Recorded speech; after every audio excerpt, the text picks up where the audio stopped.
আজকে সন্ধ্যার পাস্তায় নিয়ে আসলাম শর্মা হাউস থেকে গরম গরম পাস্তা, আর সাথে আছে মিউনিস আর সস আছে। এবার আমি প্যাকেট থেকে পাস্তা বের করে নিচ্ছি। এই হচ্ছে আমার শর্মা হাউস থেকে আনা পাস্তা।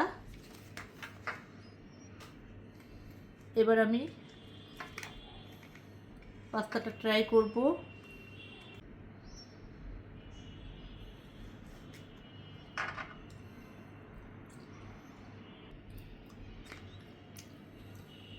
পাস্তার টেস্টটা ছিল এভারেজ,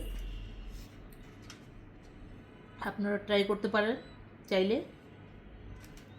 এই ছিল আজকের মতো আমার ব্লগ। আবার দেখা হবে অন্য কোনো ব্লগে। এ পর্যন্ত সবাই আপনারা ভালো থাকবেন।